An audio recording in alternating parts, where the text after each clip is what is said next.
하나님의 사랑 가운데 창조함을 입고 하나님의 충만하심과 같은 계획 속에서 오늘이라고 하는 날은 여전히 먼지와 같음을 고백을 드릴 수밖에 없사오나, 우리가 이제 눈에 보이는 것으로만 세상을 바라보는 것이 아니라 아버지께서 우리를 바라보시는 것처럼 보이는 것과 보이지 아니하는 모든 것을 믿음과 이성의 눈으로 온전하게 바라볼 수 있는 지혜 가운데로 이끌어 주셨사오니 감사를 드리고,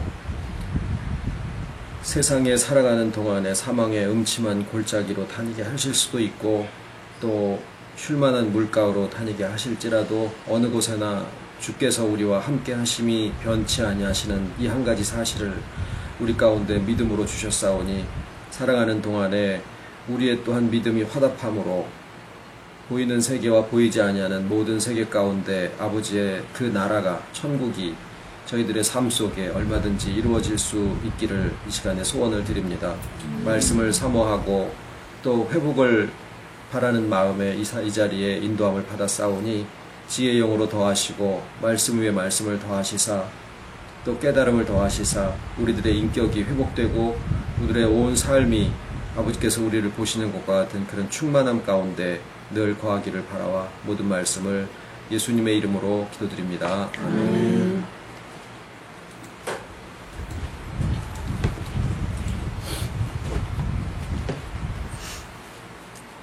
오늘 하나님의 말씀은 요한복음 8장 31절로 36절까지입니다. 요한복음 8장 31절. 그러므로 예수께서 자기를 믿은 유대인들에게 이르시되 너희가 내 말에 거하면 참 내 제자가 되고 진리를 알지니 진리가 너희를 자유케 하리라. 저희가 대답하되 우리가 아브라함의 자손이라 남의 종이 된 적이 없거늘 어찌하여 우리가 자유케 되리라 하느냐. 예수께서 대답하시되 진실로 진실로 너희에게 이르노니 죄를 범하는 자마다 죄의 종이라. 종은 영원히 집에 거하지 못하되 아들은 영원히 거하나니 그러므로 아들이 너희를 자유케 하면 너희가 참으로 자유하리라.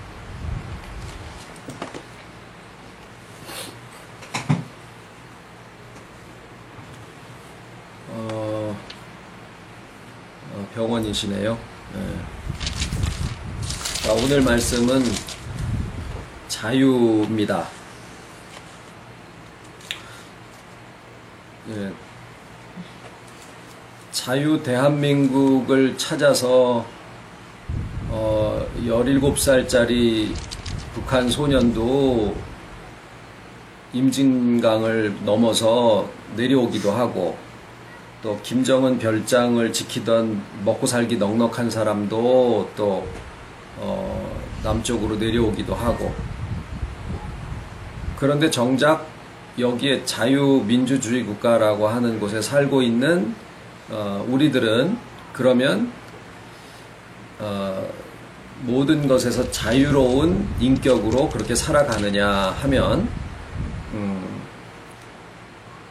여기서 살면서도 아까 우리 주일학생들한테 물어봤어요. 여러분의 사는 게 자유로우냐? 대번에 2초도 안 걸리고 아니요. 그래서 뭐냐, 왜 자유롭지 못하다고 생각하냐 그랬더니 학교 집 학원. 그래서 이렇게 너희들이 말이 맞다. 그러면 그런 거 없는 세상이 있다고 하면, 그런 세상에서 산다라고 하면 마음껏 다 자기 자유대로 사라질까? 그러니까 이제 좀 생각을 해보게 되는 거예요. 자, 내가 자유롭게 산다라고 했을 때는 거기에 살아가는 것에 대한 책임이 또 따르게 되죠. 그래서 만약에 잘못 어떤 것을 결정해서 자기한테 어떤 부정적인 결과가 생겼거나 또 그걸로 해서 다른 사람한테까지도 피해를 주는 상황이 됐다라고 하면, 그것은 나의 과거로서 오늘을 살아가는 나의 삶에 제한을 두게 된다라는 거죠. 그래서 이 자유라고 하는 것은 비단 바깥에서 나를 속박하는 그 조건에 의해서만 되는 게 아니라 자기 내적인 인격의 성숙함과도 분명히 연관이 있다라는 생각을 해볼 수가 있어요. 자, 그래서 오늘 뭐 우리 주일 학생들이랑 그렇게 심오하고 심각한 얘기까지 하기는 그래서 준영이 정도면은 이제 그런 얘기를 해도 되지, 그지? 그래서 준영이가 우리 어른들이랑 같이 예배를 보는 거에 대해서는 나는 찬성. 알아서 하쇼. 그런데 하나님께서 사람을 만드신 이유, 하나님이 왜 사람을 만드셨을까? 그거는 내가 살면서 세상을 살아가야지 되는 이유와 목적과도 같은 것인데, 여러 가지 표현이 있습니다. 영혼의 구원이라고 표현을 하기도 하고 천국을 이룬다라고 얘기를 하기도 하고 그러는데, 오늘은 그것을 뭐라고 표현을 하신 것을 생각을 해보고자 하냐면, 하나님이 인생을 창조하실 때 자유로운 존재로 만드신 것이다. 그런데 이제 거기에 오늘 뒤에 가서 말씀을 드리려고 하는 것은 이제 조금 성경에 있는 생각을 해봐야 되는 표현 중에 하나인데, 하나는 하나님이 만드셨을 때는 산영이다고 만드셨어요. 산영, 살아있다, 영이 살아있다.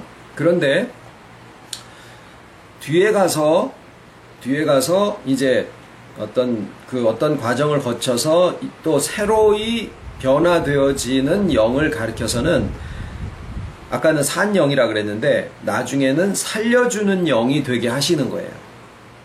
그 차이를 놓고 오늘 생각을 좀 같이 나눠보려고 합니다. 쇼생크 탈출이라는 영화가 있었어요. 감옥에서 탈출하는 영화. 이게 감옥에서 탈출하는 영화는 다 재미나요. 제가 본 감옥 영화 중에서 재미없는 영화를 아직 본 적이 없어요. 왜 그럴까 하고 생각해 보니까, 영화를 볼 때 거기 안에 감정이입을 해서 그 상황 속에서 자기의 상황을 간접적으로 경험을 하는 것이지 않느냐라는 것인데, 그런 의미에서 보면 우리가 다 어떤 의미에서는 속박을 경험을 하고 있고, 또 한편에서는 그만큼 자유에 대해서 갈구하고 있다라는 의미가 되지 않느냐라는 거예요. 분명히 우리가 자유민주주의 국가에서 살고 있지만 제도적으로, 관습적으로, 특히 한국 여성들 같은 경우에는 세계의 정신병원 의사들이 모여가지고 1980년도에 정신병 중에 하나를 이름을 지었는데, 이름이 뭐냐면 화병이에요. 그 영어로 화병 그러는데 HWA 뭐 이런 식으로. 근데 그거는 전 세계 민족 중에서 한국, 특히 한국의 여성들이 잘 걸리는 정신병이다, 이렇게 정의를 하고 있어요. 그러니까 막 실제로 정신병자가 나타내는 증상과 같이 막 심장이 벌떡벌떡 뛴다든가 뭐 열이 나고 뭐 그러는데, 그게 이제 프랑스나 뭐 미국이나 서구에 있는 사람들은 감정을 제대로 다 이렇게 막 표현을 해버리는 데 비해서, 여기는 전통적으로 감정을 숨기고 참고 막 이러는. 그래서 한국 여성들의 교회 가보면은 여기 우리 형 자매님들이 훨씬 많잖아요. 이게 이제 한국의 기독교의 저력이 뭐 선교가 어쩌고 하지만, 실상 한국의 여자분들이 이 신앙심, 종교성이 엄청 강한 거예요. 그러니까 전통적인 기독교의 이 헌신하고 봉사하고 참고 뭐 자기를 부인하고 이런 개념이 그냥 가르치지 않아도 전통적으로 민족의 여성적인 그런 교육 사관이랑 아주 딱 맞아 떨어지니까, 교회 가가지고 이제 그 내용대로 그냥 살면은 잘하는 거다라는 인식을 가지고 있어요. 어떤 세계에 있는 여성들보다도. 그런데 그러다 보니까 그게 화병이라는 정신병으로 구분이 되기도 하고, 실제로 몸에 큰 피해를 주는 경우까지도 생깁니다. 자, 자유라고 하는 것은 하나님이 사람을 만드실 때 하나님 스스로가 자유로운 분이시기 때문에 누구도 하나님을 제한할 수가 없죠. 그래서 그 하나님이 자유로우신 분이신 것처럼 우리 인간을 만드실 때 인간도 자유로운 영혼으로 창조를 하신 게 하나님의 목적이세요. 근데 이제 아까 말씀드린 것처럼 자유는 거저 주어지는 조건이 아니고 인격이 어느 정도의 성숙함에 이르렀을 때 가지게 되는 그러한 상태가 됩니다. 그래서 이 자유를 놓고 아까 말씀드린 대로 산 영과 살려주는 영의 차이에 대해서 우리가 조금 오늘 생각을 해보려고 해요. 처음에 하나님이 사람을 만드실 때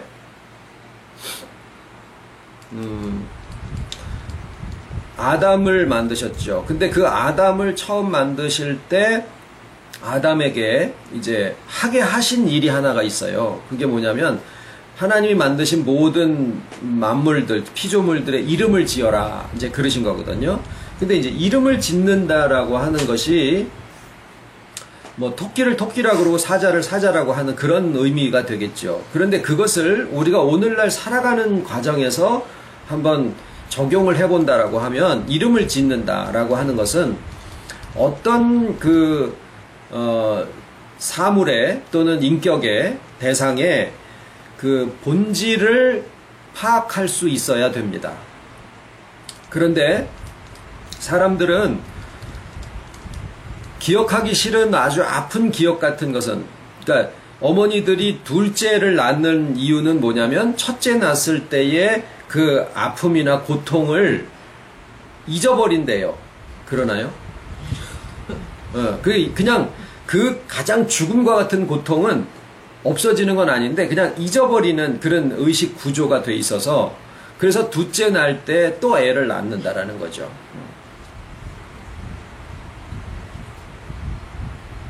근데 이제 그런 살아가다가 보면은 본래 자유롭게 하나님이 만드신 것처럼 어린아이가 처음에 태어나면 자유롭죠. 넘을 의식하지도 않고 그냥 막 오줌을 하늘에다가 막 쌓아놓기도 하고 그냥 뭐 주변에 사람이 어떻게 돼 있거나 상관없이 배고프면 막 울어 제끼고 낮이고 밤이고 상관도 안 하고 자기가 살아온 방식대로 나는 하루에 삼시세끼를 먹어야 되는데 또는 잠을 자야 되는데 사람을 만나면 이렇게 대해야 되는데 이런 거에 대한 생각이 전혀 없이 우리가 지금 나누는 것처럼 완전히 자기다움이에요. 그러니까 자기다움이라고 하는 것을 오늘 말씀에서는 자유로움이라고 이렇게 바꿔서 표현을 해도 된다라는 거죠. 그런데 그렇게 완전히 자유로운 어린 나이와 같은 상태를 우리가 지금 바라고 소망하는 것이냐? 거기에는 인격이라는 게 없죠. 그러니까 하나의 그 간단한 예로 아까 산 영과 살려주는 영에 대한 말씀을 드렸는데 산 영은 어린 나이와 같은 자유로운 것이고 살려주는 영은 성숙한 인격이 있는데 거기에 그 살아오면서 생겨지는 것이 자유를 얻는 쪽으로 방향 지워져서 그렇게 가는 것보다도 자기가 살아오면서 수도 없이 많은 자기 안에서 있는 것과 바깥에 있는 여러 가지 요소들이 오히려 나의 주어진 자유를 이렇게 속박하는 쪽으로 작용을 하는 경우들이 훨씬 더 많아져서 나이 60이 되면 더 이상 자기가 살아온 그 굴레에서 벗어나지 못하는 존재가 되어버리는 경우가 많아요.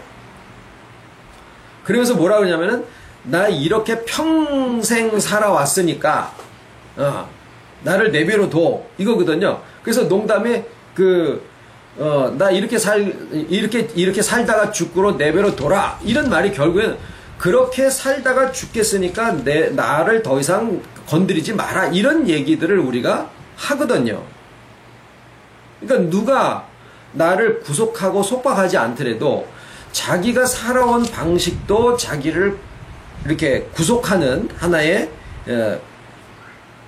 굴레나 또는 무슨 뭐 감옥처럼 그렇게 작용을 하기도 하고 물론 사회에서 형성된 또는 교회에서 가르침을 받은 여러 가지 그런 법들도 그렇게 작용을 하기도 하고 내가 한 잘못이나 또는 어떤 사고에 의해서 약한 어떤 나의 인격의 부분이 손상함을 입었을 때 그때의 그 기억을 그냥 잊어버리는데 잊어버렸을 뿐이지 없어진 게 아니기 때문에 그게 나의 인격에 끊임없이 어떤 영향을 계속 주고 있는 이런 여러 가지의 것들이 다 나를 소위 자유롭지 못하게 하고 있다라는 거예요. 그래서 이 자유라고 하는 것은 동서양을 막론하고 기독교뿐만이 아니라 크리슈나 무르띠라든가 이런 어떤 그 사람들도 그렇고 다 뭘 얘기하냐면 자유에 대한 이야기를 합니다. 그런데 성경도 너희가 부르심을 입은 것이 자유함을 위하여 부르심을 받았다. 이렇게 표현을 하기도 하고 진리를 알지니 진리가 너희를 자유케 하리라 라고 하기도 하고 그래서 우리의 신앙, 우리의 믿음의 결국 곧 영혼의 구원을 받는 것인데 그 영혼의 구원이 결국엔 뭐냐? 내용을 알아야 되잖아요. 그 영혼의 구원을 이루어가는 것이 뭐냐? 자유로운 영혼이 되는 것이다. 다시 말해 살려주는 영이 되는 것이다 라는 거예요.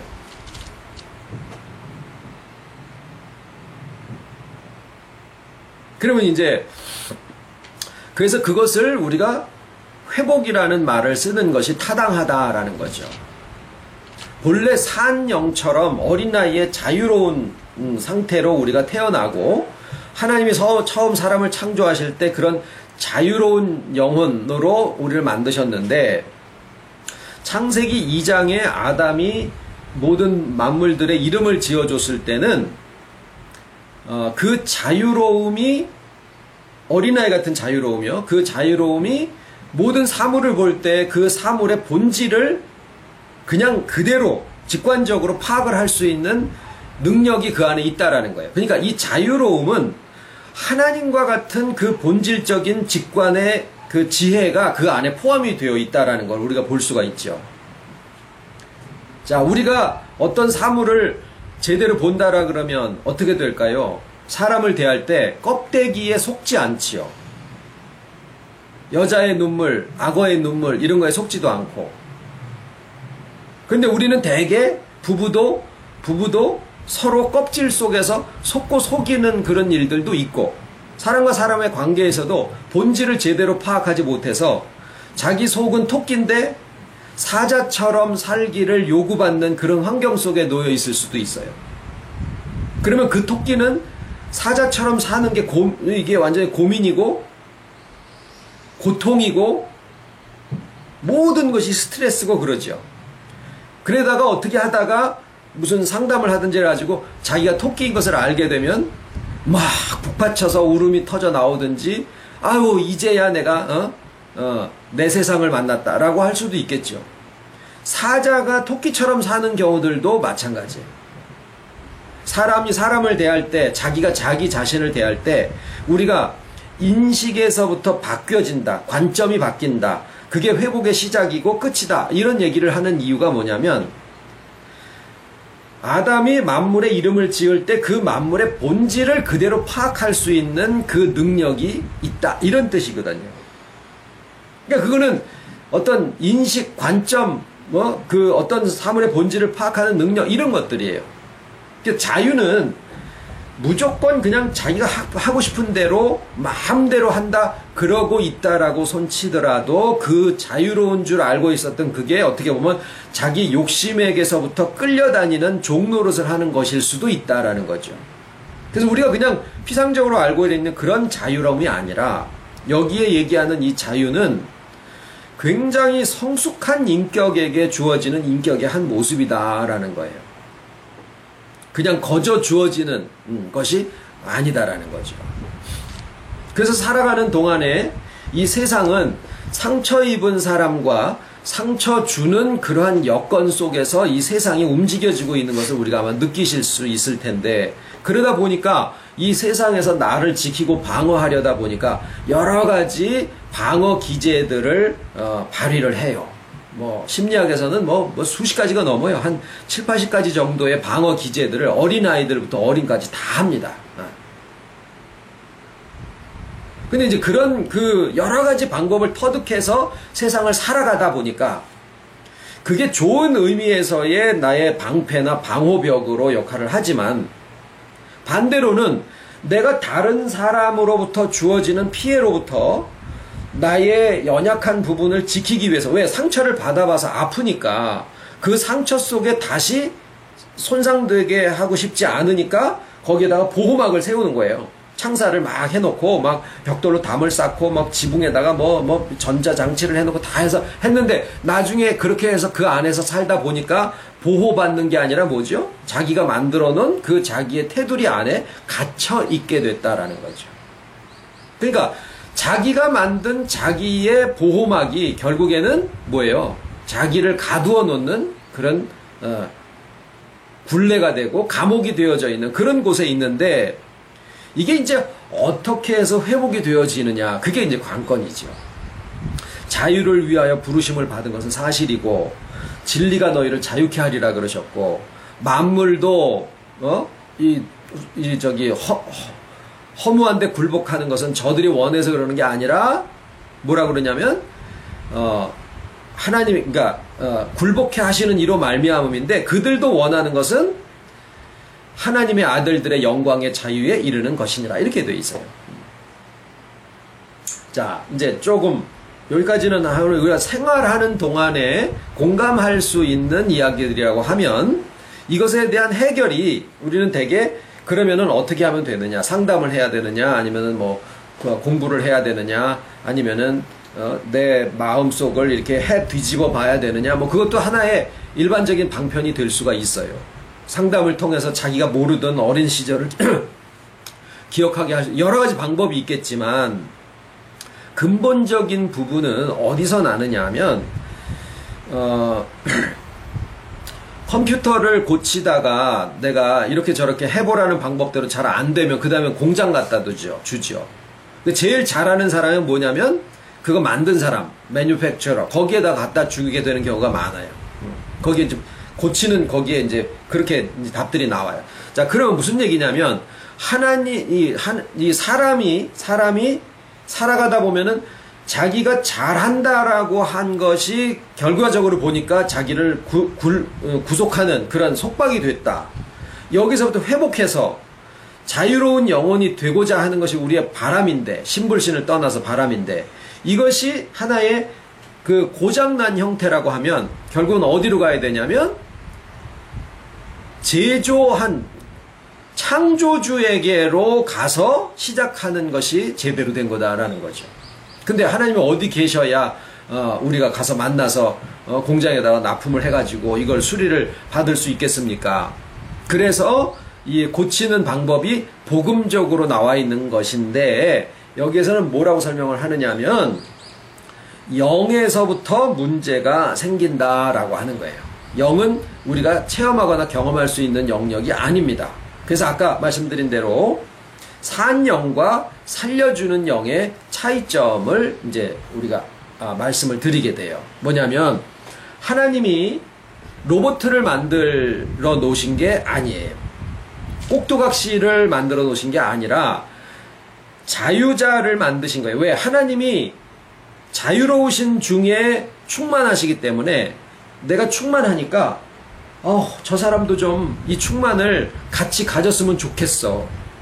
내가 자유로우니까 저 사람도 이 자유로움이 누릴 수 있는 이 충만함을 좀 가졌으면 좋겠어. 이것이 우리가 복음을 전하는 이유예요. 하나님이 사람을 만드신 이유도 마찬가지예요.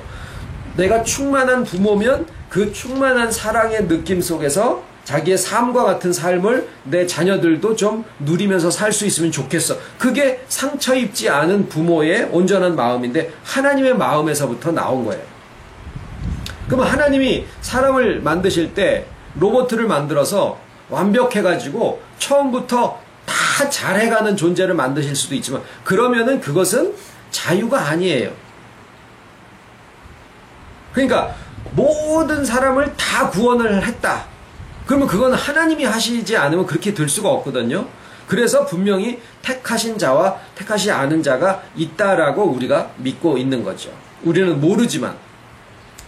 그 하나님이 충만하시고 자유로우시기 때문에 사람을 만드실 때도 자유로운 그러한 영혼을 만드시기를 원하셔서 만드셨는데, 근데 그 자유 속에는 아직 인격이 갖추어지지를 못했기 때문에, 여기서 인격이라는 것은 아담과 해와가 백치가 되어져서 태어났다라는 얘기가 아니라 선과 악에 대한 모든 것들을 지각을 사용해서 분별하고 하는 그러한 성숙한 인격. 악을 만날 수도 있지만 그 악으로부터 침해를 받지 않을 수 있는 그러한 성숙함. 사망의 음침한 골짜기로 다닐 수도 있고, 쉴만한 물가에서 쉬게 하실 수도 있고, 밝은 낮이 우리에게 올 수도 있고, 또는 때로는 빛을 비추지 못하는 어두운 시대를 우리가 살아갈 수도 있고, 개인적으로나 시대적으로나 가정적으로나 여러 가지 상황들이 다 오는 것은 막을 수가 없지만, 그렇다고 해서 우리가 그냥 스폰지처럼 바깥에서 오는 어두운 깜깜한 상황에 내 마음도 그냥 문이고 뭐고 없이 그냥 지붕만 매달려 있고 그냥 벽이고 뭐 하나도 없는 그런 곳은 집이라고 할 수가 없죠. 그러면 뭐 자고 있는데 뭐 이 앞으로다가 무슨 뭐 개도 지나가고 뭐 자동차도 지나가고, 이건 집이 아니에요. 그러니까 우리가 집이라고 하면은 문을 열어줄까요 말까요 띵동 해가지고 이 사람은 들어와도 된다 그러면 이렇게 이런 어떤 기능이 있어야 되는데, 우리의 마음이 아직 집으로서 기능을 잘 못하다 보면은 바깥에서 어떤 일이 요만한 게 하나 생기면 그거를 그냥 집안에 오히려 받아들여가지고 여기서 뻥튀기를 해가지고 사흘 밤낮을 잠도 못 자고 그냥 막 해가지고 여기 다크서클이 시커매가지고 눈이 어디 있는지 안 보이, 이런 식으로 살아가는 게 우리의 일반적인 모습이에요. 왜 그럴까요? 문빗장이라는 걸 몰라요. 마음에 문빗장 닫고 열고 하는 거를 모르는 거예요. 주인을 잃어버린 거예요. 무엇이 나인지를 모르고 사는 거예요. 왜 그럴까요? 바깥에 있는 이 담벼락이 자기인 줄 알고 사는 거예요. 외형적으로 만들어 놓은 그 자신이 사람들한테 보이기 위해서 만들어 놓은 그 이중적인 그 자아가 그게 자기인 줄 알고 평생 거기에다가 치중하니까 자기 자신이 뭔지를 몰라. 그러니까 주인이 없어. 그래서 뭐가 하나 들어오면은 오히려 그거는 요만한데, 예? 우리가 동전 하나로 지구 절반을 가릴 수가 있죠. 눈 감고 왜 이렇게 세상이 어두워 그러는 경우가 있다고, 그 말이죠. 그런 것처럼 우리의 마음이라는 거는 바깥에 있는 일들을 끌어들여가지고 증폭을 시켜버려요. 자기 아들이 우상이 됐다라는 것은 자기 아들을 하나님 자리에 놔두면은 그 아들이 하나님처럼 커질 수도 있는 게 우리의 마음이라는 거예요. 구조가. 왜 그러냐? 흙으로 돼 있어서 그래요. 흙에다가 씨 하나 심으면은 자라서 사과나무가 돼가지고 열매를 맺듯이, 불안한 거를 하나 여기다 심어 놓으면은 그 흙 속에서 자라가지고 불안이 나를 삼키고 우울증 해가지고 그 12층 옥상에서 떨어지게 만드는 힘까지도 거기서 나온다라는 거예요. 반대로 살아있는 생명이 그 안에 심기면은 하나님과 같은 인격이 되기도 할 수 있는 그 능력이 이 흙으로 지어진 인격 속에 담겨져 있어요. 그래서 산영을 하나님이 만드셨는데 여기는 아직 인격적인 성숙함이 없었기 때문에 그 자유를 어떻게 사용을 하게 되느냐 하면 하나님에게서부터 떠나는 쪽의 자유로 사용을 하게 됩니다. 기정사실인 거죠. 왜? 아직 그 부분의 세계를 모르니까. 하나님이 다 지혜와 이런 것들을 주셨지만, 본질을 파악하는 힘 이런 걸 다 주셨지만 선한 쪽에 대해서는 잘 알아요. 하지만 악을 경험하지 못한 상태라 그 자유가 결국에는 하나님께서 떠나게 되고, 그러면은 영은 하나님의 속성으로 지음을 받았기 때문에 즉시 죽게 되고 모든 기능이 멈추지만 소멸되지는 않습니다. 불신자들이 마음에서 하나님을 두기를 싫어하고 하나님이 없다라고까지 하고, 그러다 보면 영은 살아있는 게 아니죠. 영은 소멸되는 건 아니지만 모든 기능이 죽은 상태에서 죽음이에요. 죽음. 그러면 그 죽음이 나머지 모든 인격에다가 죽음의 영향을 끼치게 됩니다. 집에다가 시체 놔두고 사는 것처럼 부슬부슬 비 오고 막 어둠침침하고 막 바깥에서 막 메뚜기 소리 나고 막 이래 하면은 시체에서 막 썩는 냄새가 나잖아요. 그러면은 그 집 들어가고 싶겠냐고요. 아무리 사랑하는 엄마라고 하더라도 저 건너방에는 엄마의 시체가 막 썩어 들어가고 있고 막 죽음이야. 그러듯이 실제는 그냥 별거 아닌 것 같아도 그 죽음이라는 공포를 우리가 더 느끼는 것도 있지만, 영이 죽게 되면은 사람의 인격이 그것에 대해서 가장 멀리 떠나가는 게 어디냐면 육체가 되는 거예요. 보이는 것이 다인 줄 알고, 인간은 물질로 되어 있다 그러고, 우연에 의해서 이 우주가 형성됐다. 다 무신론, 유물사상, 진화론, 이런 것들이 하나님이 없다라고 하는 그런 사상이 뭐냐면 눈에 보여지는 것이 다 사실이라고 생각해요. 그래서 준영아, 과학이 진리가 아니야. 과학의 방법은 뭐냐면 실험적으로 검증을 해서 그것을 재현할 수 있는 대상만을 과학의 대상으로 삼아요. 그러다 보니까 사람이 살다 보면서 제일 큰 게 태어나는 거고, 그 다음에 제일 큰 게 뭐냐면 죽는 건데, 이 죽음은 실험적으로 검증을 해보지 못한다라는 그 대상의 특성 때문에 엄연히 오늘도 우리 주변에서 수도 없이 발생하고 있는 현상임에도 불구하고 과학은 죽음을 연구 대상으로 삼을 수가 없어. 그게 과학의 맹점이에요. 근데 이제 사람들은 과학이 마치 진리인 것처럼 생각들을 많이 하죠. 그 하나의 방법론인데 제한된 방법론이다라는 거를 우리가 아셔야 되는데, 자, 그러면 하나님이 영을 창조하실 때 그렇게 산 영을 만드셨지만 자유를 사용해서 하나님에서 떠나게 되고 죽게 되고, 그렇게 돼서 영이 죽은 상태로 태어나서 살아가는 사람들이 오늘날 믿지 않는 사람들이면, 믿지 않는 사람들이 만들어낸 세상은 다 뭐냐면 보이는 것이 다인 줄 알고 숫자로 권력을 삼고 소유로 자기 자신을 삼고 유형 무형에, 그리고 자기가 어떻게든지 선하고 악하고 이거를 분별해가지고 계속 선을 행하게 되면 하나님처럼 될 수 있다라는 생각으로 살아가고 있는 게 그 안에요. 다 종교, 사상, 문화, 정치, 권력, 민주주의, 자본주의, 이런 것들이 다 그 안에 포함된 내용입니다. 하나님의 뜻은 뭐냐면 자유를 사용을 하더라도 인격이 생기고 지각을 사용해서 분별이 돼가지고 하나님과 같은 관점으로 모든 것을, 선과 악을 볼 수 있는 그러한 시각을 가져서 자기가 자기 마음대로 해도, 자기 인격대로 다 해도 의식하지 않고 하는 거죠. 그렇게 해도 하나님이 모든 사물을 바라보는 것과 같은 시각과 그런 관점으로 바라볼 수 있는 그러한 인격이 되게 하시고자 하는 거예요. 그게 우리가 이 세상에서 믿음 생활을 하고 신앙을 갖고 살아가는 이유예요. 생활도 마찬가지고. 그렇게 된 상태는 아까는 산 영이라 그러셨는데, 이렇게 된 상태는 살려주는 영이다. 말 표현이 다르죠. 산 영은 자기 혼자 살아있다라는 거고, 살려주는 영은 자기만이 아니라 다른 사람의 영도 살려줄 수 있다, 그 말이에요. 그런데 이것이 어떻게 해서 되느냐?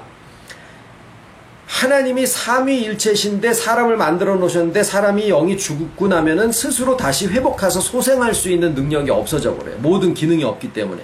그래서 영은 영으로만 살릴 수 있는데, 그래서 뭐가 필요해요? 아들이신 하나님이, 예수님이, 영이 우리의 죽은 영과 하나가 되심으로 우리의 영이 살아나게 되는 거예요. 그렇게 되면 한번 연합해서 살려놓으시고 다시 떨어져 나가시는 게 아니라, 한번 연합하시면은 그냥 그대로 연합된 상태가 돼요. 그러면 보세요. 삼위일체가 계시는데 하나님이에요. 우리의 영을 만들어 놓으셨어요. 자유야. 들어갈 수도 있고 나올 수도 있어. 근데 모르니까 나온단 말이에요.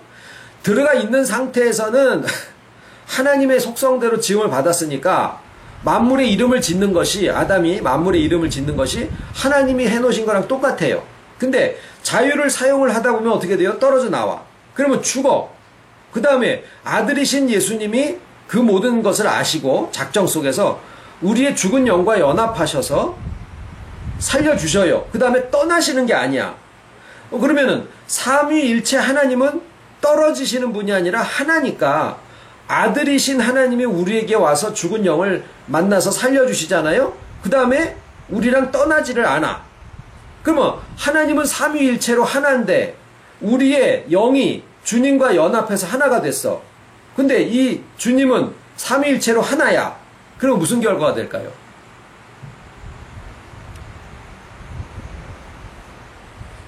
나 혼자 하나? 삼위일체가 되겠죠. 우리가 하나님 안에 포함된다라는 거예요. 뭐로? 자유의지로. 자유를 다 써서 우리가 하나님 삼위일체, 우리의 영이 분명히 피조물인데 창조된 존재인데 주와 연합함으로써 하나님 안에 우리가 포함된 존재가 된다라는 거예요. 그래서 하나님이 소멸되시지 않는 속성을, 영원성을 가지고 계시는데 우리의 영이 하나님 안에 주와 연합함으로 은혜지요. 하나님 안에 포함이 되면 이것을 소생한 영 또는 한자로 중생한 영, 거듭난다 그 말이에요. born again.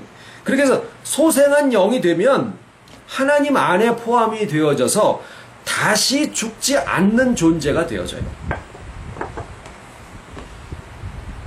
자, 이것은 우리가 그냥 하나님은 이렇게 따로 계시고 우리가 그냥 여기서 예수님이 오셔가지고 살아라 뿅 해가지고 딱 다시 살아난 그런 존재가 아니라 처음에 지어질 때는 산영이 되었지만 살려주는 영으로 주님과 연합하게 되면은 삼위일체 하나님 안에 우리가 포함이 되어진다라는 거예요.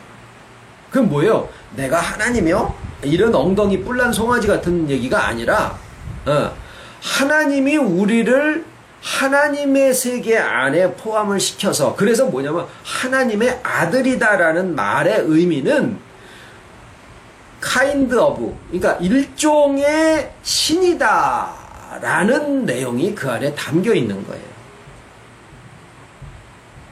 그래서 말씀을 받은 자는 신이다. 그렇게 시편에 나와 있습니다.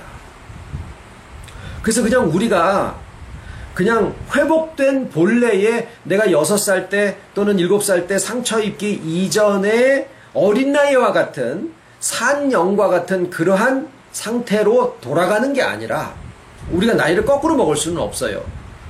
그렇게 돌아가는 게 아니라 살려주는 영처럼 이제는 우리의 자유를 있는 그대로 다 사용을 해도 내가 하고자 하는 대로 해도 그것이 하나님의 뜻하고 달라지지 않는 그 세계로 가게 하기 위한 하나의 과정 중에 지금 있다라는 거예요.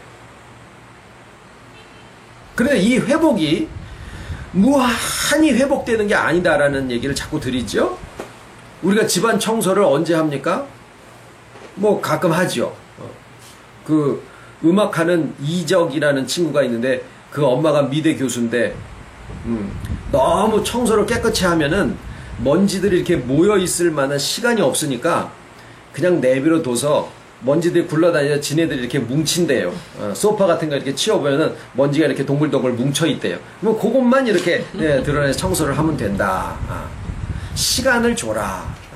이게 이 시간이 실상은 필요해요. 그렇게 살면은 좋냐? 근데 우리에게 이 회복은 분명히 시간이 필요합니다. 과정을 겪어야 돼요. 또 우리가 생각하고 화답하는 그런 마음도 이해하는 과정도 분명히 요구됩니다. 그런데 이 모든 것이 주님이 우리 안에 오셔서 하나 되심으로 주는 내 안에 나는 주 안에 내주하는 영혼 그 세계 안에서 우리에게 닥쳐지는 모든 일들은 여기에는 모두 포함하냐면 내가 잘못하는 것까지도 포함을 해요. 내가 실수하는 것까지도 포함을 해요. 내게 닥치는 사고 같은 것들도 다 포함을 해요. 물론 내가 잘하는 것도 포함하지요. 좋은 여건도 마찬가지. 모든 것이 다 합력해서 이 회복하게 하신다라는 거예요. 어떤 사람은 실패를 좀 해보고 나서 크게 깨달아. 그러면 그 실패가 어머니 같은 역할을 하는 거예요. 옛날에 많은 교회에서도 그렇게 가르치죠. 요건 내가 선택을 잘했어. 요건 못했어. 요건 새 사람이야. 요건 옛 사람이야. 이건 선이야. 이건 악이야. 계속 통계를 내는 거예요. 끝없이 그렇게 가는 거예요. 그러니까 신앙이 성장하고 발전하고 회복되어진다라는 느낌을 안 갖고 초등학교 때 갈등하던 문제가 대학 가서도 마찬가지로 늙어 죽을 때까지 그런 신앙생활을 하다 보면은 신앙의 굴곡이 계속 되어지는 거. 그러니까 나중에 기쁨도 없고 신앙의 발전도 없고 내가 뭐 거기다가 더군다나 사도 바울이 얘기한 것처럼 우리 온전한 사람들 가운데 우리 온전히 이룬 자들 가운데서는 우리가 이렇게 말할지니 그게 무슨 말이야. 사도 바울 교만하지 않냐 이렇게 얘기를 하게 돼요. 성경을 모르는 거죠. 우리는 지금 잘했다 다음에 못했다 이걸 통계내고 있는 게 아니라 내게 닥쳐지는 모든 일들이 다 합력해서 선을 이루게 하신다. 좀 전에 선택하는 그런 것으로 인생이라고 하는 거 신앙이라고 하는 것은 수도 없이 많은 선택의 집합이다 이렇게 알게 되면 내가 뭘 잘못하거나 안 좋은 상황이 오면은 믿음이 뚝 떨어져 버려요. 아이코 내가 또 죄 아래 사로잡혀 갔습니다. 정죄하게 돼요.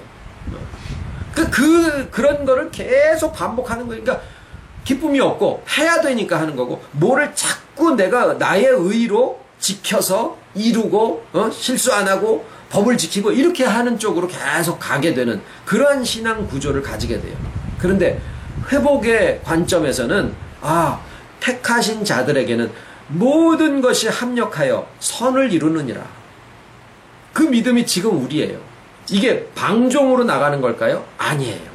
회복되면요. 우리가 믿는 것은 뭐냐면 뭘 믿냐면 회복돼서 불구자가 건강한 다리를 가지게 되잖아요. 그 건강한 다리 가지고 뭐 할까요? 목발 짚고 다닐까요? 아니에요. 목발 패대게 치버리고 그 다음에는 막 뛰어서 축구도 하고 마라톤도 하고 그렇게 하고 싶지요.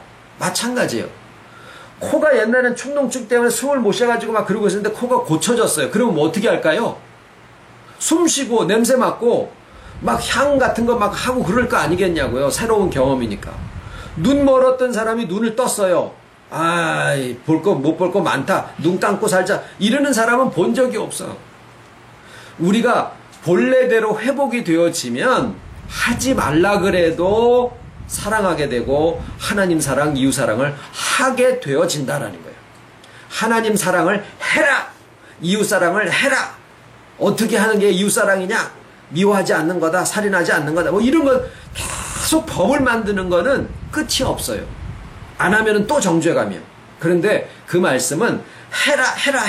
하지 마라. 이거를 주신 게 아니라 회복의 역사 속에 그렇게 되어진다라는 얘기를 계명으로 우리에게 보여주신 거예요. 계명을 보는 관점이 그겁니다. 그래서 하나님이 본래 우리를 자유자로 만드셨지만 자유를 주어도 그것을 제대로 활용할 수 있는 인격이 갖추어지지 못했기 때문에 변질이 됐었고 죽었었고 주님이 그것을 아시고 우리와 연합하심으로 영이 하나님 안에 속한 그런 존재로 살려주는 영이 되고 그 의미적인 순서가 시간적인 사건적인 순서로 우리에게 현실적으로 닥쳐지게 되면 우리 택하심을 입은 그 믿음을 가진 자들 안에서는 일어나는 이제 모든 일들이 실수와 좋은 일과 안 좋은 일과 나쁜 일과 이런 모든 것들이 다 합력해서 결국에는 선을 이루게 하신다. 그것이 하나님의 뜻이고 그렇게 되면 내가 마음대로 하는데 하나님 안에 있는 거예요. 열심을 내는 것 같지 않은데 다른 사람들이 볼 때는 엄청나게 열심을 내는 것 같아 보여요. 왜? 그게 자기 다움 속에서 살아가는 거예요. 그 자유로움이 바로 진리를 알지니 너희가 내 말에 거하면 참 내 제자가 되고 진리를 알지니 진리가 너희를 자유케 하리라.